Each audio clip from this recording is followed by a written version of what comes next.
व्यक्ति था, बहुत कंजूस, इतना कंजूस हर चीज में, ये नहीं वो नहीं, ऐसा नहीं वैसा नहीं, ये मत करो वो मत करो, यह मत खर्च करो। पूरी जिंदगी उसकी इसी में गई, बच्चों को हर चीज में ये नहीं वो नहीं, बहुत कंजूस।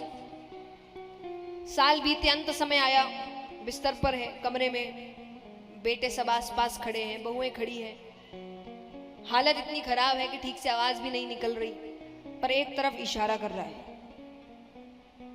बच्चों को लग रहा है जिंदगी भर तो कंजूसी करी, तो कहीं तो धन संभाल के रखा होगा, तो वही बताने की कोशिश कर रहा है। तो अब बच्चों को लग रहा है कि बताने से पहले चला ना जाए।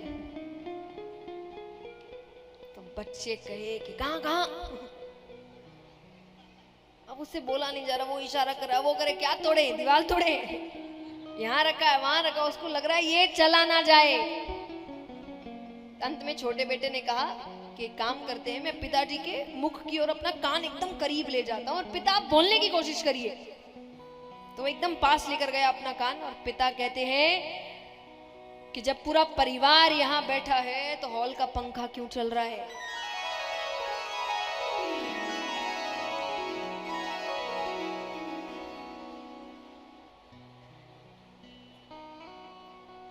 मोह,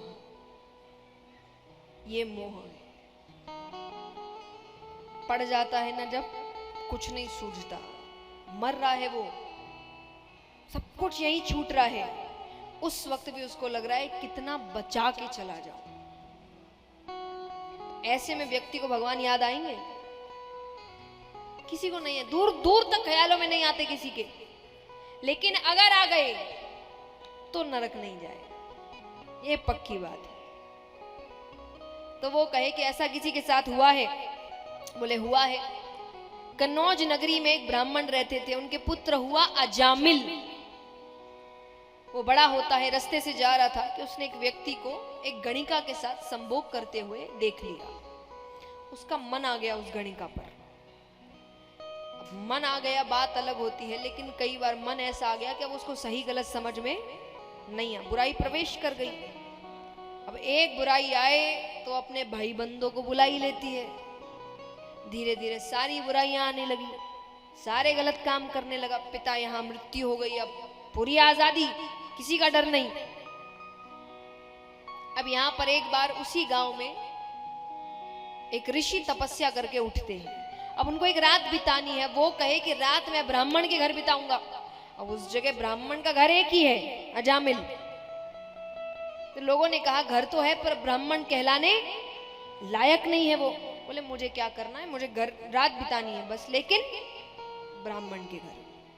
अब उसका घर इतना बड़ा था, चोरी डकैती करता था वो, खूब बड़ा घर, धन इत्यादि कमा लिया। एक कमरा उसने दे दिया।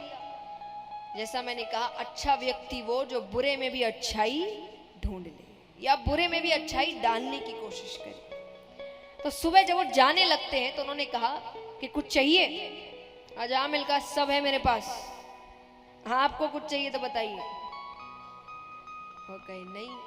तो उन्होंने कहा ठीक है, मेरा एक काम करोगे? बोले क्या? बोले तुम्हारी पत्नी को भी बच्चा होने वाला है। बोले हाँ। तो बोले तुम्हें पुत्र होने वाला है। बोले आपको कैसे पता? बोले मुझे पता है, और अगर मेरी बात सही हो गई, पुत्र हुआ, तो तुम उसका नाम नारायण रखना। क्या रखना? उसने कहा अगर पुत्र हुआ मैं नाम नारायण रखूंगा। उसको पुत्र ही हुआ, उसने नाम रख उसके लिए, क्योंकि ये कोई भगवान वाली बात नहीं थी, उसको नाम रखना ही था। उसको नाम अच्छा लगा, उसने कह दिया ठीक है, उसने नाम रख दिया नारायण।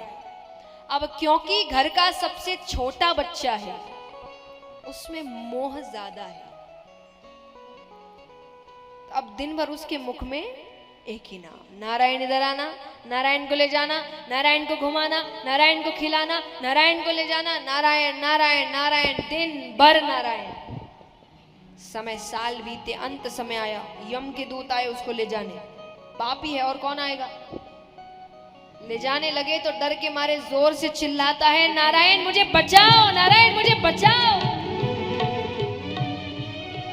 आवाज सुन के भगवान उठते हैं। भगवान ने कहा देखो कौन आवाज लग रहा है, उसकी रक्षा करो। भगवान के पार्षद आए, वो देखकर यम के दूत भाग गए, मृत्यु टल गई। कंफ्यूजन हो गया, कौन ले जाने आया है। अब वो तो ले जाने आए भी नहीं थे, उनको तो भगवान ने कहा रक्षा करो बस जाके। यम के दूत चले गए, उसकी मृत्यु टल गई। अब यहाँ यमराज भगवान के पास गए, वो कहे आपके किसी भक्त का अंत समय होता है, मैं नहीं आता, ऐसे पापी के लिए आपके पार्षद आए। भगवान कहते पापी है कि पुण्य करने वाला है, अगर उसने अंत समय में मेरा नाम लिया है वो नरक नहीं जाता। अरे यमराज कहे आपका नाम नहीं ले रहा था, वो अपने पुत्र नारायण का नाम ले रहा था। भगवान कहे पुत्र समझकर, पिता समझकर, मित्र समझकर, शत्रु समझकर नाम तो मेरा ही ले रहा था।